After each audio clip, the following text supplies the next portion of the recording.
सबकी इधर आने का। बिस्मिल्लाहिर्रहमानिर्रहीम। मेरे साथ पाकिस्तान पीपल्स पार्टी की डिप्टी इंफॉर्मेशन सेक्रेटरी हैं पलवशा ख़ान साहिबा। मेरे साथ हमारे पार्टी के ट्रेजरर हैं हैदर ज़मान कुरैशी साहब, और मेरे साथ सिंध के MPA भी हैं सुराब खान सरकी साहब, वो भी इस गुफ्तगू में शामिल होंगे। एक ही माह में कुछ दिन में PTI की वबाई हुकूमत, अगर मैं कहूँ तो गलत नहीं होगा, वबाई हुकूमत, यहाँ तो वबाएँ भी आईं और वबा बनकर ये हुक्मरानी जो हो रही है उसको 2 साल मुकम्मल होंगे।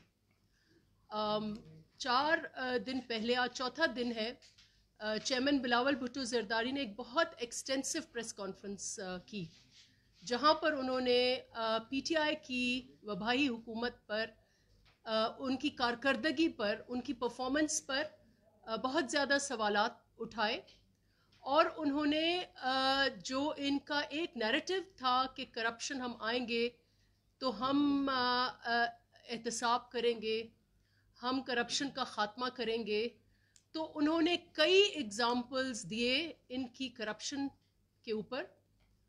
तो 3 चैलेंजेस उन्होंने हुकूमत को दिए, वो भी मैं आपके सामने दोहराऊंगी, और कई सारे सवालात उन्होंने हुकूमत की करप्शन के ऊपर रेज़ किए।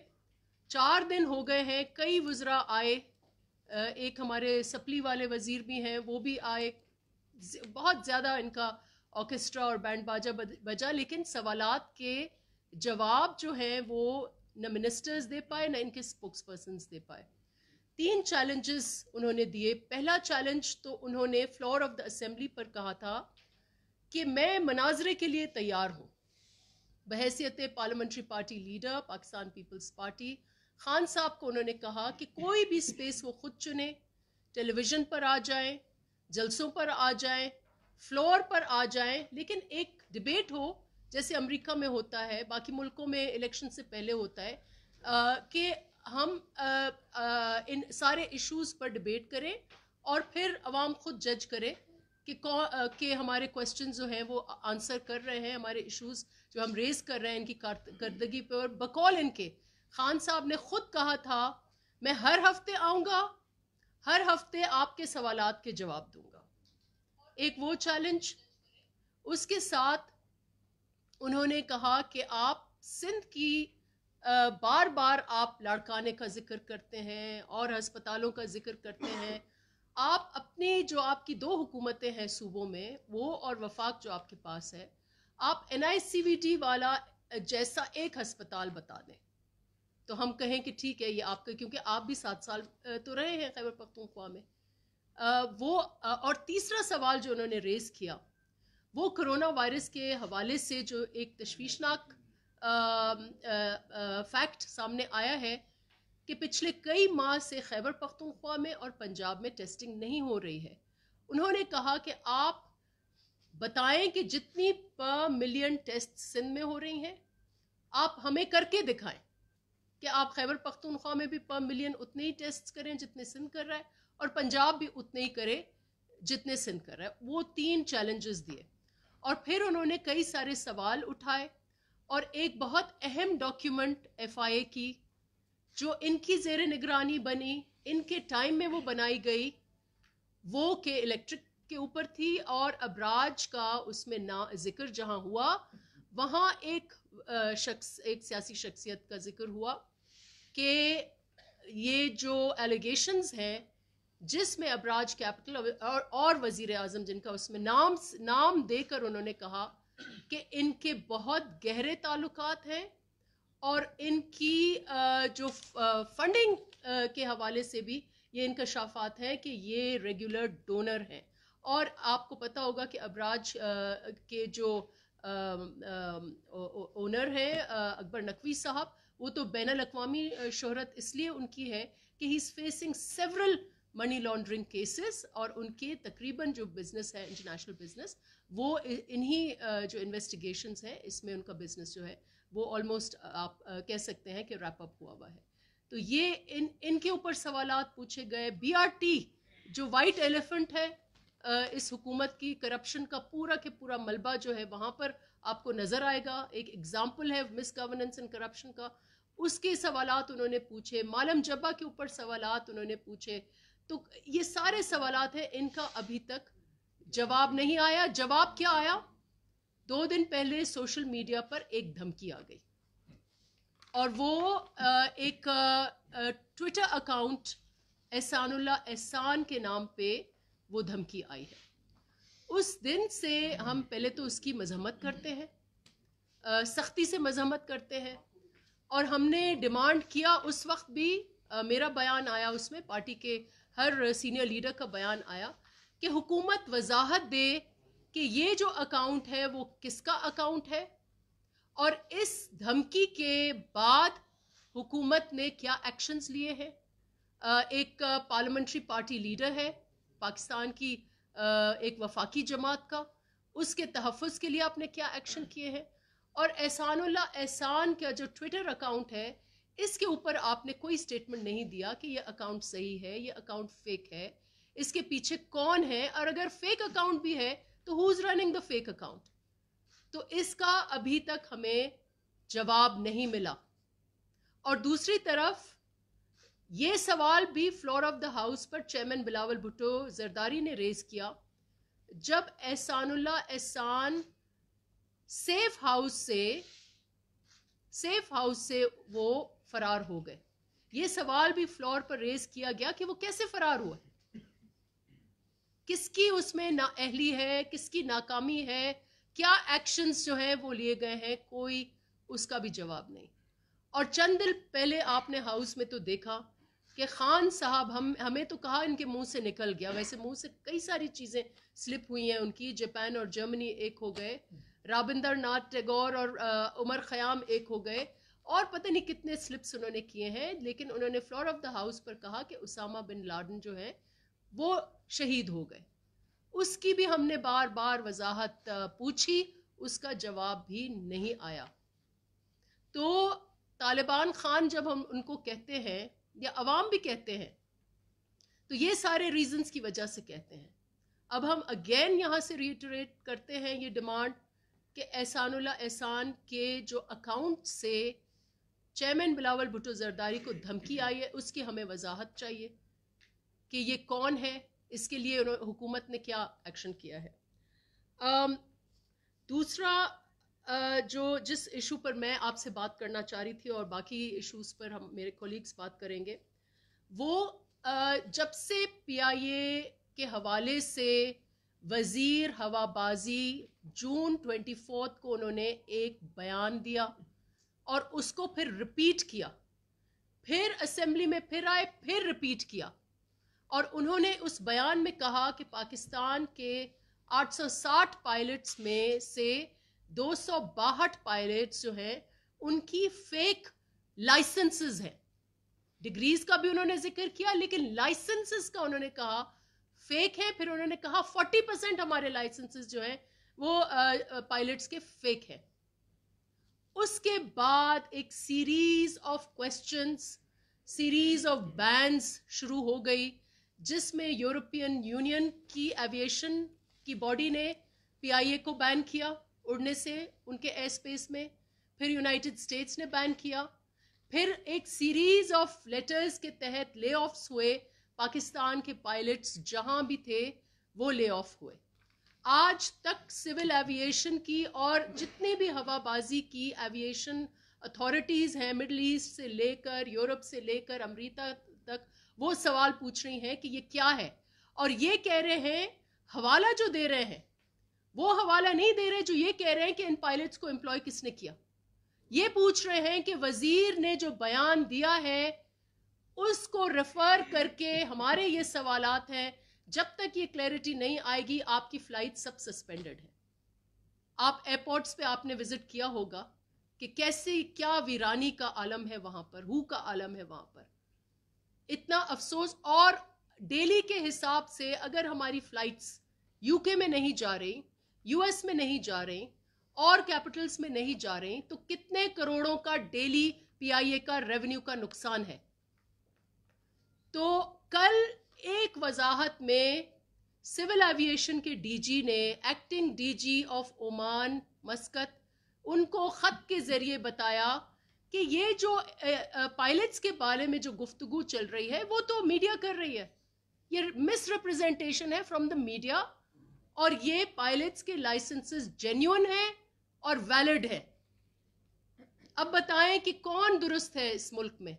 सिविल एविएशन के डीजी दुरुस्त है या वजीर साहब जो बड़े बड़े सीना तान के बोला उन्होंने कि ये जाली हैं और हम ये गंद साफ कर रहे हैं?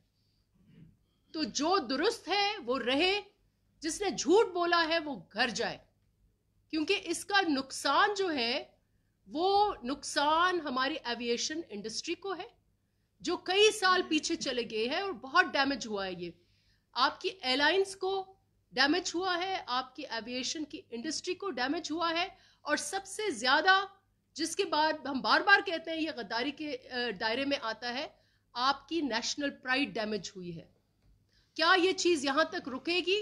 मुझे नहीं पता, क्योंकि एक और खत आ गया है। अब ये खतों किताबत डेली चल रही। एक और खत आ गया है अमेरिकी एविएशन की तरफ से, जहां उन्होंने सिविल एविएशन को डाउनग्रेड किया है, कैटेगरी 2 या कैटेगरी 1 किया है। और दैट मीन्स कि कल क्या आपका एयर स्पेस रहेगा?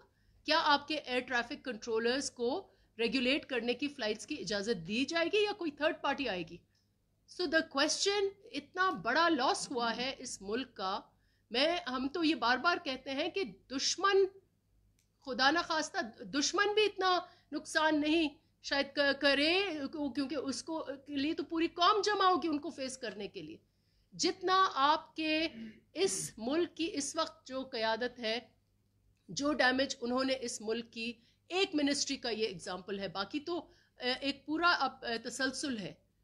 तो this is a big big loss to the country, और इसलिए इसका एहतसाब वो जमात जो एहतसाब के नाम पर उसने वोट लिए हैं, अब तो ये सब जाली लग रहा है, धोखा लग रहा है, ढोंग लग रहा है कि जो एक वजीर की इतनी बड़ी आप सबके मुल्क के सामने है कि इतना बड़ा लॉस उसने मुल्क का कराया है, उसके ऊपर एक्शन नहीं हो सकता।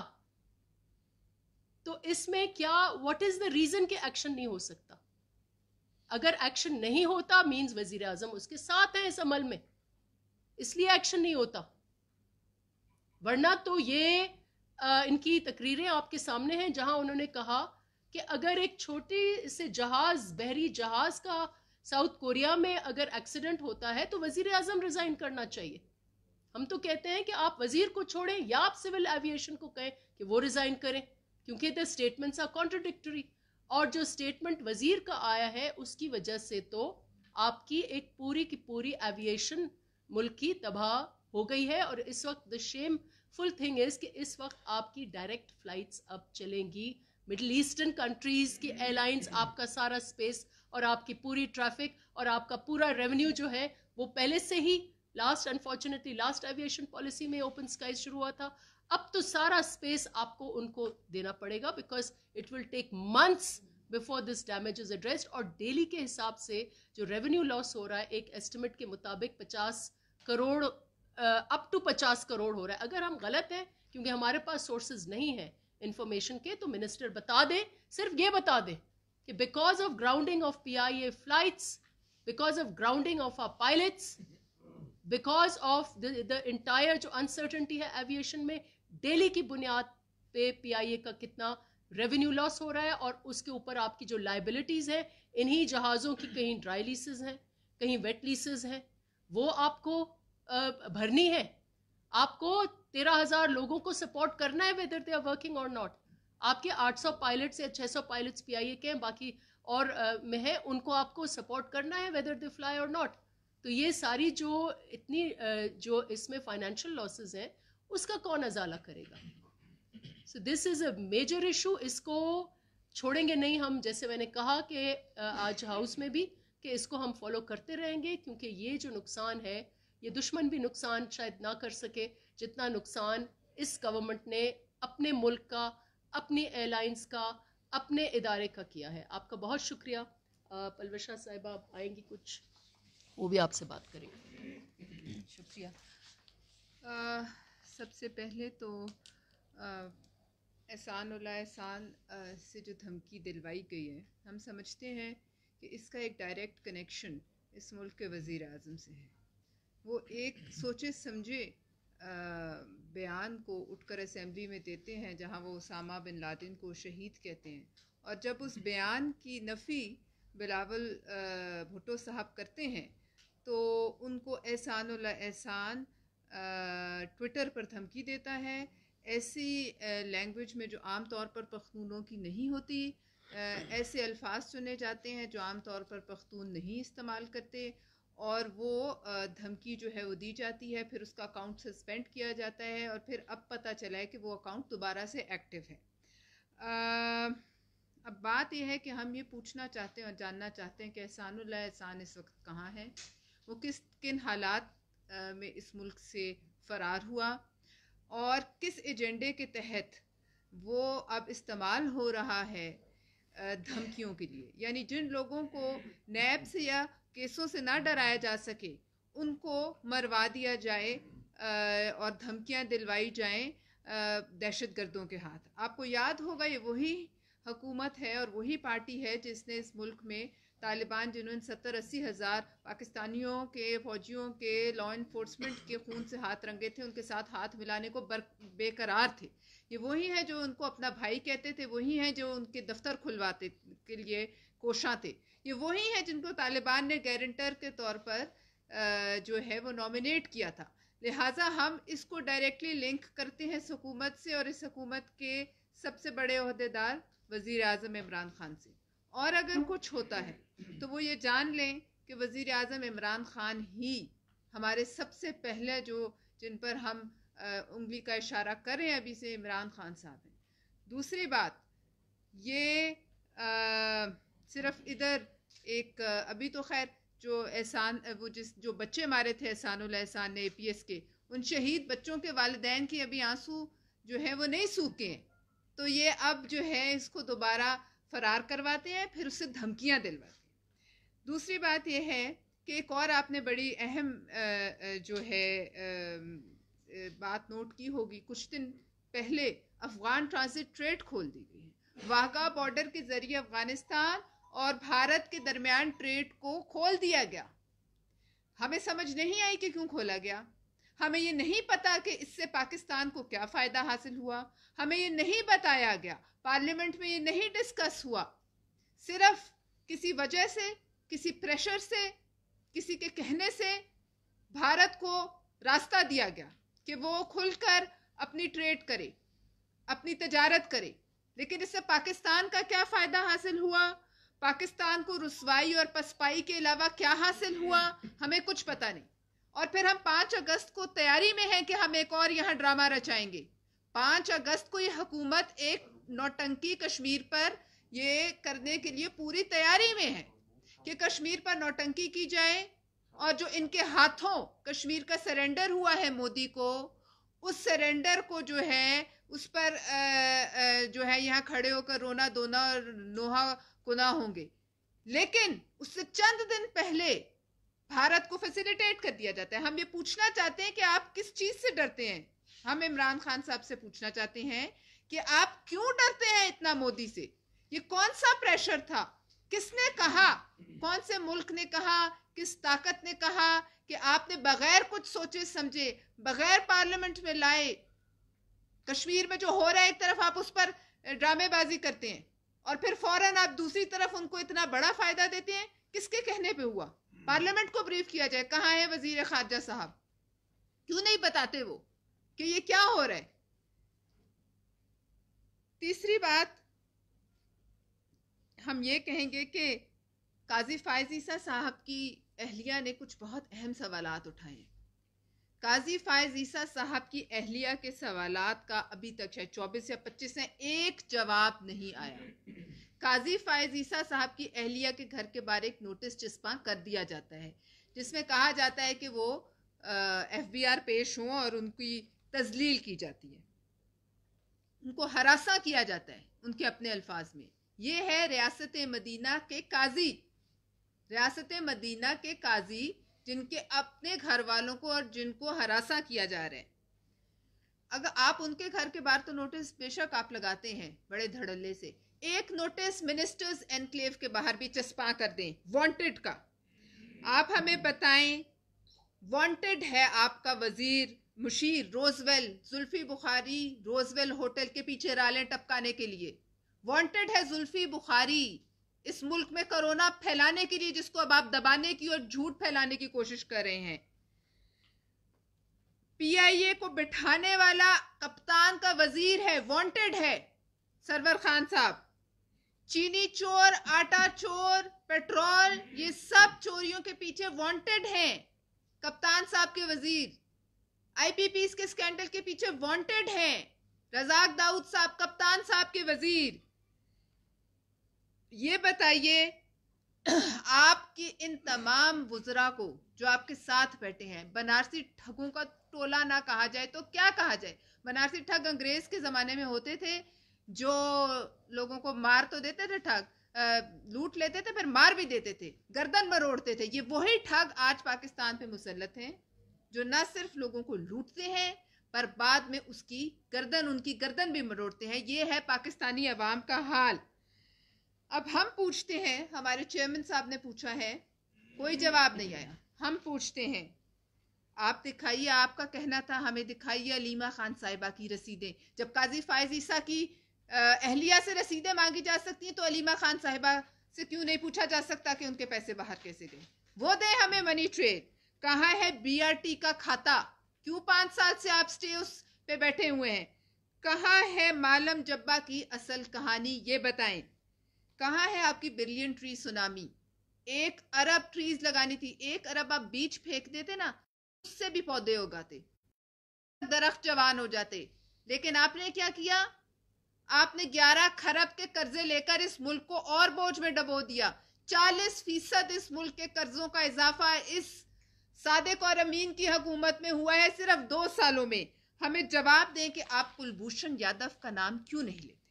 ये नवाज शरीफ पर एक बहुत बड़ा, मियां मोहम्मद नवाज शरीफ पर सवाल उठाते थे कि वो कुलभूषण का नाम नहीं देते। आप बताएं कि अब आपको क्या मसला है कि आप बजाय कि कुलभूषण का नाम लें, कश्मीरियों के लिए बात करें, उस पर आप जो मगरमच्छ के आंसू बहाते हैं। आप एक तरफ ये करते हैं, वर्ल्ड कप कहते हैं मैं जीत कर आया हूं अमेरिका से, और कश्मीर हवाले हो जाता है। आप यहाँ ड्रामेबाजी करते हैं कि हम हर जुम्मे को 12 बजे बाहर निकलेंगे। क्यों नहीं निकलते? अब कल हम देखेंगे, कल जुम्मा है, 5 अगस्त को बाद देखेंगे हम ये क्या ड्रामे करेंगे झंडियां लहरा के। लेकिन उसके साथ साथ पसे पर्दा ये भारत को फायदा देते हैं। हम जानना चाहते हैं कि इसके जो है ताने बाने कहाँ जाके मिलते हैं, किस मुल्क से जाके मिलते हैं। हमें ये वजीर खारजा बताएं।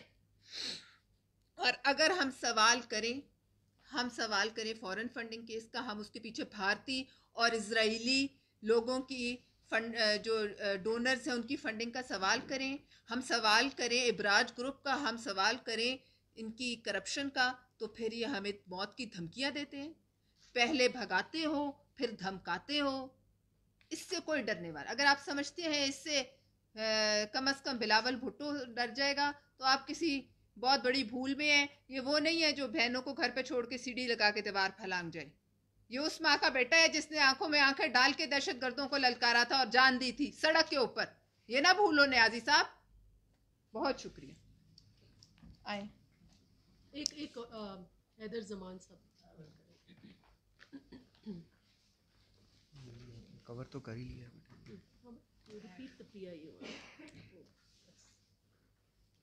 बिस्मिल्लाहिर्रहमानिर्रहीम जी, आप दोस्तों का बहुत शुक्रिया। आपका ज़्यादा वक्त नहीं लूँगा, लेकिन ख़ास तौर पे हमारे प्रिंट के जो दोस्त बैठे हुए हैं, मैं कुछ हक़ाइक़ आपके गोशगुजार करना चाहूँगा, अगर आप नोट कर लें।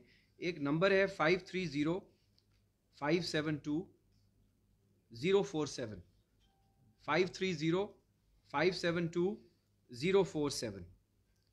उसके बाद एक डेट है 21 अक्टूबर 1973, 21 अक्टूबर 1973। उसके बाद एक और डेट है 22 मई 2015, ये ज़रूर नोट कर लें, 22 मई 2015। और फिर एक डेट है 21 मई 2025। सो पहली डेट मैंने बताई 21 अक्टूबर 1973, दूसरी डेट बताई 22 मई 2015 और तीसरी डेट 21 मई 2025। और पहले जो मैंने नंबर बताया 530572 मैं डोकी साहब को और हाफिज साहब को ये तफसील दे दूंगा। ये वो डॉक्यूमेंट नंबर है जिसे आप कहते हैं पासपोर्ट। पासपोर्ट नंबर लिखवाया आपको। 21 अक्टूबर 1973 वो हसीन दिन था जब एक दुनिया में एक कॉबॉय आया, और वो कॉबॉय इलिनॉय के शहर स्टेट इलिनॉय में अमेरिका में पैदा हुआ, और 22 मई 2015 को उनका पासपोर्ट जारी हुआ और 21 मई 2025 को एक्सपायर होगा। यकीनन तिश्नगी होगी, ये वो कौन सी अजीम शख्सियत हैं। नाम इनका है फैसल वाडा, अमूमन कराची में जाने जाते हैं काउबॉय वाडा। तो मेरे पास इनका अमेरिकन पासपोर्ट है, और 20 तारीख को मैं इलेक्शन कमीशन से ये कोशिश करूंगा कि इस पे फैसला कर दें। ये जो है शायद पता नहीं आएगा, बट दिखा देता हूं आपको, बट आपको मैं ये दे दूंगा, आप अपने ग्रुप्स में चला दीजिएगा। हमें कहा जाता है, वो चीखे मारने वाले एक वजीर हैं जो बहुत सरसों के तेल का इस्तेमाल करते हैं, जेल नहीं लगाते, तो वो बहुत कहते हैं कि सवाल पूछो सवाल पूछो। मैं सवाल पूछ रहा हूँ। मैं बहुत इज्जत और एहतराम से हमारे काउबॉय वाडा बॉर्डर पे भी गए थे, कश्मीर की लड़ाई लड़ने, कराची में भी गए थे, और फिर एंड पे क्या हुआ, वो गोली तो ना चलाई या जान भी ना दी, सेल्फी खिंचवा कर आ गया, और हमारे नौजवान, हमारे जवान, फौजी जवानों ने प्रोटेस्ट किया था, ये कैसा वजीर है जो सेल्फी खिंचवाने आया है। एनीवे, तो मैं पूछना ये चाहूँगा, हजूर ये पासपोर्ट आपका है या नहीं है? मेरे पास तो आपकी एम्बेसी से ये सर्टिफाइड कॉपी आई है, ठीक है, तो आपने ये नेशनैलिटी सरेंडर की थी, तो आपका पासपोर्ट तो अभी भी ये वैलिड है, तो आपको ये मैं कॉपी दे दूंगा, आप ज़रूर चलाइएगा। तो सवाल उठाते हैं कि तकरीर करते हैं, असली नकली JIT की बात करते हैं, उसमें भी बहुत बातें हुई। वो क्या वजह है कि असल अवाम के हकायक, ये नालायक जो सरकार है जिसने पूरे मुल्क को, नालायक ने ऐसा ही मुल्क को डाउन कर दिया, और हमें लाड़कानों की बात समझाता है, हमें और शहरों की बात समझाता है। एक शहर मियाँ वाली भी है, वो मियाँ वाली जहाँ से तुम्हारे एक कज़न जो हैं परसों ठेके देते हुए पकड़े गए और उनकी टेप लीक हो गई, उसी तरह ही लीक हुई जैसे वो रोज़ भाषण देते थे, अजमल वजीर साहब हैं, उनकी लीक हो गई। ये रोज़ आपको करप्शन की दास्तान मिलेगी। असल मैं कामरान खान साहब से गुजारिश करूंगा कि अजब गजब की करप्शन की जो ये कहानी है, कहीं ये तो आपने नहीं डिस्कस की थी, वो जो मनी डैडी के साथ डिनर से पहले आपने मुलाकात की थी। आजकल ATM नहीं है ना, आजकल मनी डैडी एक नई टर्मिनोलॉजी है, पैसे वाला अब्बू। ATM डाउन हो गई, लोग जा नहीं सकते, ये बाहर चली गई, अब मनी डैडी का दौर है। नया पाकिस्तान भी मनी डैडी बनाएगा, पुराना पाकिस्तान में जो इन्वेस्टमेंट है, असासे नहीं बताने, वो भी मनी डैडी बताएगा। तो चलें पूछते हैं। तो वो सरसों के तेल वाले वजीर जो है, उनकी मैं बात आपको ये बताऊं, उनकी वजारत की कारकर्दगी बताते हैं। उनके पास वजारत है कम्युनिकेशन की, और उसमें पोस्टल सर्विसेज का डिवीजन है, और उसमें कम्युनिकेशन का डिवीजन है जिसमें आपकी नेशनल हाईवे अथॉरिटी है। अब पोस्टल डिवीजन की वो पता कहते हैं मैं आमदनी बहुत दिखाई है, मैंने बड़े ठेके दे दिए हैं, उसके ग्रेड 1 से 15 के जो क्लर्क्स हैं, जो मुतवसत तबके के जो गरीब मेहनती हैं, जो 1 से 6-7 ग्रेड तक है, जो आपके बिजली के बिल भरता है, जो आपका डाक खाना आज भी आपका वो लाइफ लाइन है जो साइकिल पे गर्मी में जाता है, वो 3 साल से बैठे हैं, कैबिनेट की समरी अप्रूव्ड है, उनको ग्रेड इंक्रीज करके उनको एनहांस ग्रेड मिलना था, सैलरी मिलनी थी, लेकिन सरसों वाला वजीर जो है कभी सवात से नीचे उतरे या चकदरा से नीचे उतरे, पता नहीं वहां कौन सी सुहानी वादियों में मसरूफ रहता है, और पार्लियामान में उसको अपनी वजारत नजर नहीं आती। चलें, उन ग्रेड के मुलाजमीन को आपने जो ग्रेड अपग्रेडेशन तनख्वाह देनी थी, कैबिनेट का डिसीजन है, कम अज कम उसी को इम्प्लीमेंट कर दे। फिर उनके नीचे एक महकमा है नेशनल हाईवे अथॉरिटी, 2 बहुत बड़े मंसूबे CPEC कॉरिडोर के, माजी की बकौल इनके हुकूमतों ने बहुत ज्यादती की, लेकिन इनकी हुकूमत ने 1 साल उनको बंद रखा। फिर पिछले साल मई में M3 मोटरवे लाहौर अब्दुल हकीम सेक्शन 230 किलोमीटर ऑपरेशनल हुई, और सितंबर 2019 में M5 Multan Sukkur CPEC corridor motorway operational हुई। तकरीबन साल हो गया है। मौसूफ ना जाने पार्लियामेंट से फारिग होते हैं कहाँ चले जाते हैं। M5 मोटरवे पर आज के दिन तक 6 सर्विस एरिया हैं, किसी पे पेट्रोल अवेलेबल नहीं है, किसी पे सर्विसेज अवेलेबल नहीं है। 1 साल हो गया है, मौसूफ ठेका नहीं दिलवा सके। कम से कम कंटेनर ही लगवा देते, वहां पे खवातीन जाते हैं, बच्चे जाते हैं, ट्रैफिक जाती है, ना तेल मिलता है, यानी आपको मुल्तान से तेल डलवाना पड़ता है उतर के मोटरवे से, और बहुत सारे आपके साफी दोस्त भी जाते हैं, और सखर तक तेल नहीं मिलता। वो तेल सरसों का ही रखवा दो, पेट्रोल नहीं रखवा सकते, डीजल नहीं रखवा सकते। हमें पता है वो बाबर साहब ले गए हैं, वो या मांग लो कहीं से तेल, लेकिन तेल तो रखवा दो। उसके बाद M3 मोटरवे लाहौर अब्दुल हकीम जो मुल्तान मोटरवे को कनेक्ट करती है, आप वहां की हालात देख लें। 1.5 साल हो गया है, वहां पे सर्विसेज नहीं है।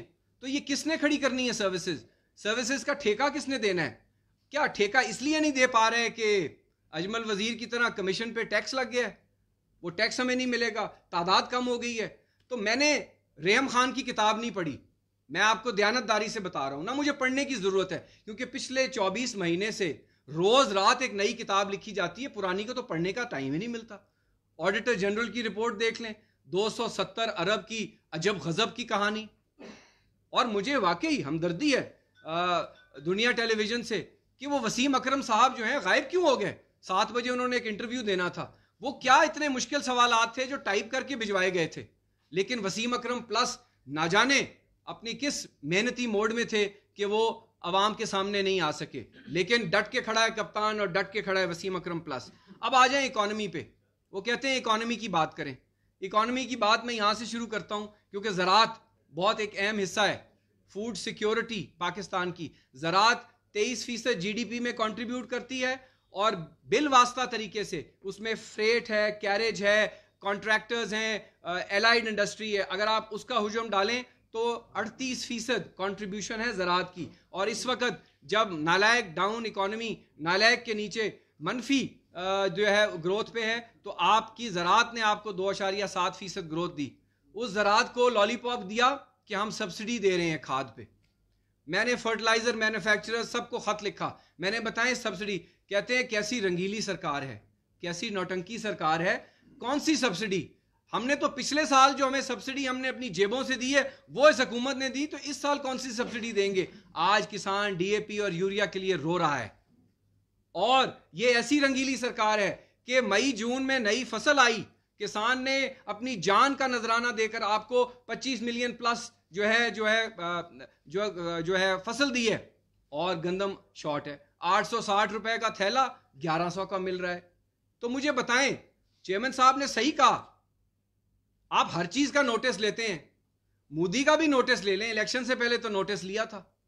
अब सरेंडर मोदी की तरह सरेंडर न्याजी हो गए हैं, झुक गए हैं उसके सामने। और जैसे पलवशा ने बात की, 5 अगस्त को मदारी पुना करेंगे, वो नौटंकी राज करेंगे आप, या वो मस्खरा वजीर आजम बन के आप आएंगे कि जब पूरी दुनिया देख रही है आप क़यादतों के ऊपर अजीब किस्म के फिक्रे कसते हैं।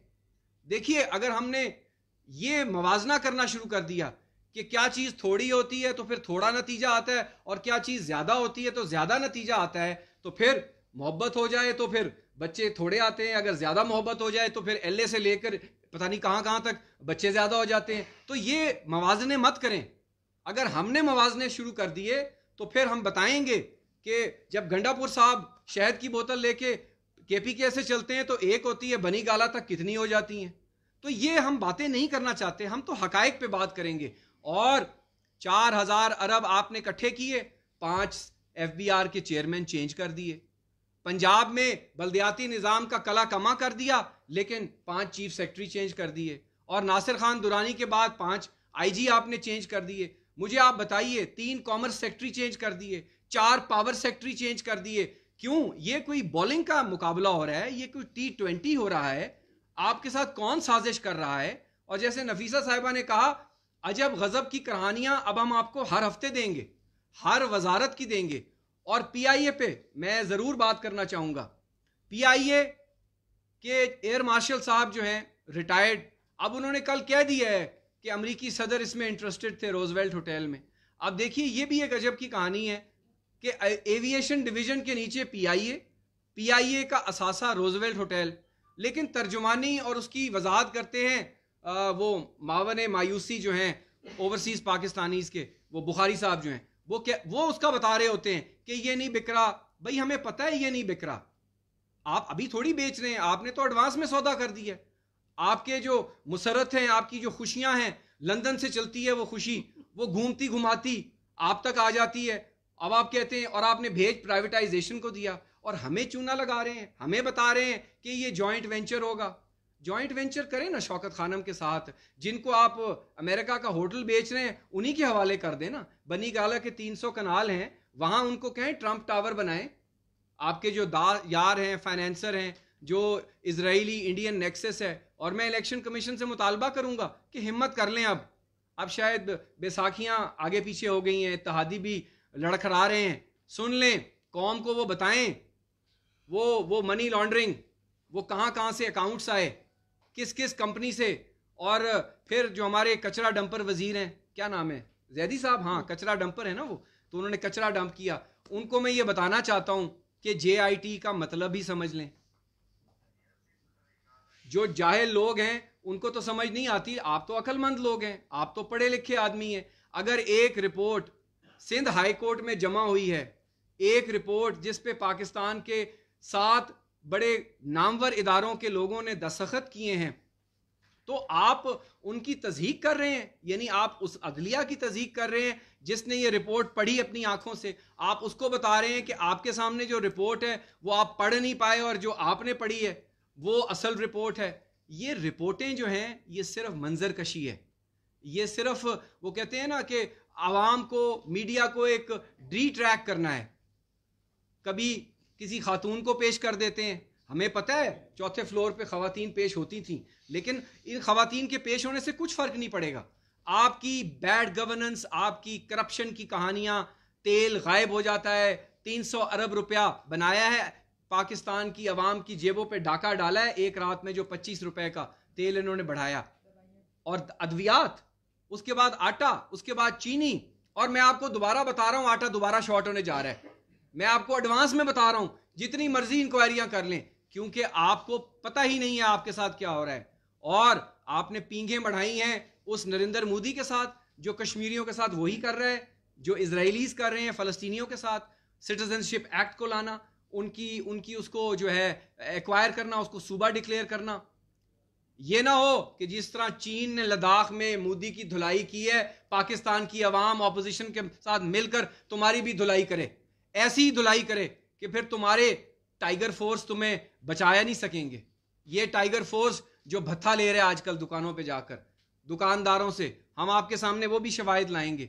और मियाँ वाली के जितने स्कूल हैं उनके मैट्रिक के रिजल्ट आप उठा के देख लें, 100% स्टूडेंट्स फेल हुए हैं, 100%। वहां कभी चक्कर तो लगाएं, वो भी कहते हैं कभी आया करें हमारी गली में। आप लड़काना जरूर जाएं, लेकिन हमें भी लेकर जाएं मियाँ वाली में, वहां गटरों का जो पानी है, वहां जो ठेके हो रहे हैं, हम चलेंगे, हम आपको दिखाएंगे कि पंजाब के अस्पतालों में क्या हो रहा है। आप 100 NIVCD अपने कब्जे में ले लें, हम तो दुआ करते हैं आप ले लें, क्योंकि आप तो चला ही नहीं पाएंगे, आपसे हुकूमत नहीं चलती। आपके वज़रा कहते हैं हमें पता नहीं है, हमारे सेक्रेटरी हमारी बात नहीं मानते। तो ये सब फिल्मी ड्रामा है, ये नहीं चलेगा। PIA के ऊपर आखिरी बात करूंगा। 860 पायलट्स पाकिस्तान का असासा थे। इन्होंने PIA को पाकिस्तानी पासपोर्ट की तरह अजीम से अजीम तर बनाना था, मैनिफेस्टो में भी था ना, अजीम से अजीम तर। इन्होंने उसको ज़मीन से ज़मीन दोज कर दिया है। इन्होंने पाकिस्तान की उस तरीके से बेरुमती की है, पाकिस्तान का भारत भी इतना नुकसान नहीं कर सकता था। मैं जिम्मेवारी से बता रहा हूं कि आपकी नेशनल कैरियर, आपका स्टेट एसेट, आपकी पहचान, आपने उन लोगों को इस काबिल नहीं छोड़ा। आज एक अंदरूने मुल्क कैरियर बन के रह गया है। अब वही सिविल एविएशन, और सिविल एविएशन के इस लेटर के बाद वजीर हवाबाजी जो नालायक डाउन के साथ बहुत पहले ही डाउन हो चुके थे, जिनको वैसे इजाज़त नहीं, हमें हमदर्दी है सरवर खान से, उनकी ज़बान बंदी हो गई हुई है। जिस तरीके से एक ज़माने में वो चेतन चौहान साहब थे पंजाब में जो उनके वज़ीर हैं, उनकी भी ज़बान बंदी हो गई थी, उनको भी समझ नहीं आता जब वो बोलते हैं, वर्बल डायरिया है शायद। तो आपको ये नज़र आ रहा है कि आपके अपने जो सिविल एविएशन ने आपके मुंह पर तमाचा मारा है, भिगोए बगैर तमाचा मारा है। कि floor of the house minister ने जो जेब से लिस्ट निकाली, पता नहीं क्या इंडियंस ने दी थी, रात को पता नहीं चला पर्ची कहीं से आई थी या कोई विदेशी दोस्त ने दी थी। आपकी सिविल एविएशन कह रही है कि हमारे लाइसेंसेस फेक नहीं है, जेन्युइन है, और वो बिल्कुल बात सही है। तो आपने एयरलाइन को ही डाउन कर दिया क्योंकि आपने बेचनी थी ना, वो by one get one free था, होटल के साथ जहाज आपने मुफ्त देने थे। तो ये नहीं चलेगा। पाकिस्तान पीपल्स पार्टी ना स्टील मिल बिकने देगी, ना पीआईए बिकने देगी, ना रोजवेल्ट बिकने देगी। मैं आपको यकीन दिलाता हूं, बल्कि ये 300 कनाल की जो बनीगाला की एस्टेट है, ये कहां से आई, किस पैसे से आई, ये भी हम आपको बताएंगे। तो इस पे कोई किसी को शक नहीं होना चाहिए। और आखिरी बात मैं जनूबी पंजाब के हवाले से करूंगा। हाँ, आखिरी बात, हमें कहा गया था सब सूबा देंगे, जनूबी पंजाब महाज बनाया गया, उन्होंने एक नुक्ते पे हुकूमत से इल्हाक किया कि सूबा बनेगा 100 दिन में। वो तो वजीर बन गए, वजीर खजाना भी बन गए, विफाकी वजारतें भी मिल गई। लॉलीपॉप क्या दिया जनूब की अवाम को, एक सब सेक्रेटेरिएट। तो मैं पार्टी के प्लेटफॉर्म से उसको यकसर मुस्तरद करता हूं, हमारी पार्लियामेंट्री पार्टी पंजाब ने भी उसको मुस्तरद किया है। और मैं ये बात ऑन रिकॉर्ड लाना चाहता हूं कि जो एडिशनल चीफ सेक्रेटरी साहब बड़े ऑनरेबल आदमी है, एडिशनल आईजी वहां आईजी बन के गए, जिस दिन आप लाहौर से चले हुए आईजी को सलूट नहीं करेंगे या चीफ सेक्रेटरी की बात को नहीं मानेंगे, हम सबसे पहले मानेंगे कि आपने सूबा बना दिया, लेकिन सूबा नहीं बना। ये गिलगित बल्दिस्तान के कॉन्स्टिट्यूशनल ऑर्डर, जो गवर्नेंस ऑर्डर है, उससे भी एक निचले दबके की, निचले लेवल की हरकत है कि लोगों को डबल पैसे लगेंगे। पहले वो भावलपुर जाएगा क्योंकि वहां चीफ सेक्रेटरी एडिशनल बैठा है, फिर वो मुल्तान जाएगा क्योंकि आईजी वहां बैठा है। जब दोनों जगह रुसवा होगा फिर वो वापस लाहौर जाएगा। तो ना वसाइल मिले, डबल जिल्लत। लेकिन यही तो तब्दीली के समरात थे नए पाकिस्तान के, कि 1 रुपया दोगे 2 जूतियां पड़ेंगी, 1 रुपया दोगे बिजली का बिल डबल आएगा, 1 रुपया दोगे पेट्रोल का बिल डबल आएगा, आटा नहीं मिलेगा, चीनी नहीं मिलेगी, दवाई नहीं मिलेगी। क्या मिलेगा? एक जोकर सरकार मिलेगी। आपका बहुत बहुत शुक्रिया। मैम, ऑल पार्टी कॉन्फ्रेंस के बारे में क्या कहेंगे? ये आपको मैं भेज दूं पासपोर्ट उसका, तो क्या कहेंगे इस हवाले से आपको? देखिए, ये प्रोसेस एक प्रोसेस का हिस्सा है। मल्टी पार्टी कॉन्फ्रेंसेस तो बहुत हुई हैं, ड्यूरिंग कोविड भी हुई हैं, और जो मौलाना साहब के साथ भी मुलाकात हुई है।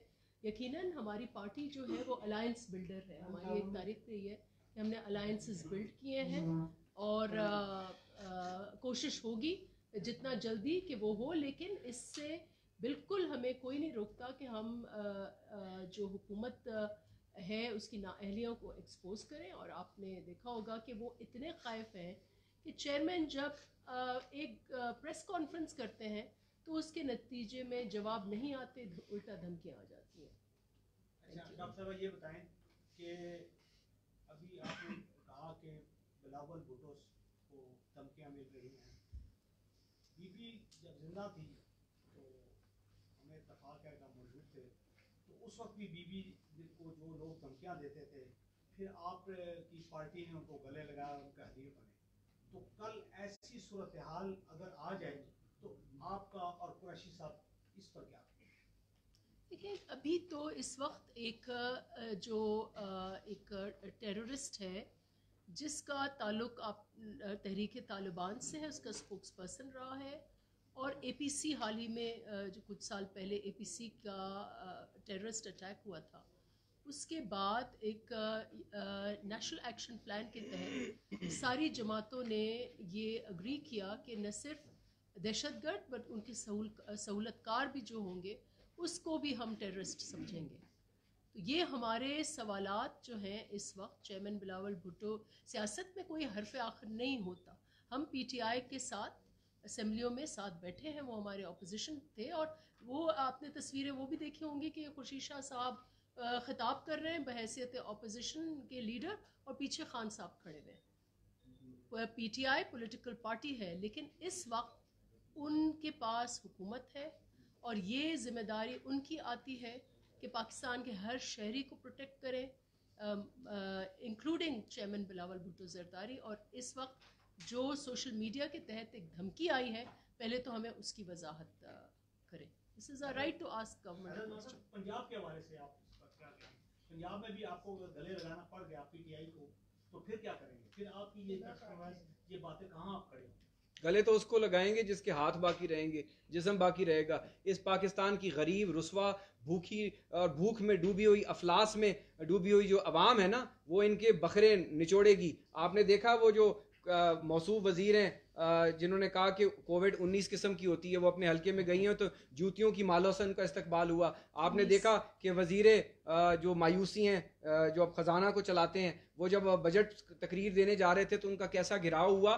तो ये इस काबिल ही नहीं रहेंगे कि किसी को मिल पाए। इनके इत्तेहादी, मैं आपको बता रहा हूँ, पंजाब में बहुत जल्द इनको छोड़ रहे हैं, इनके अपने मेंबरान छोड़ रहे हैं। बहुत सारे जनूबी पंजाब के MNAs हैं, सेंट्रल पंजाब के हैं, वो किसी भी वक्त आपको लगेगा कि वो इनसे ऐलान बगावत करेंगे, खालिसतन इनकी नाकिस हुक्मरानी की वजह से, खालिसतन इनकी करप्शन की अजब कहानियों की वजह से। और जैसे चेयरमैन साहब ने कहा, ये वो कहते हैं जमात है जिसके मुखफ़फ़ में करप्शन शामिल है। करप्शन PTI के बगैर मुकम्मल ही नहीं हो सकता करप्शन का लफ्ज़।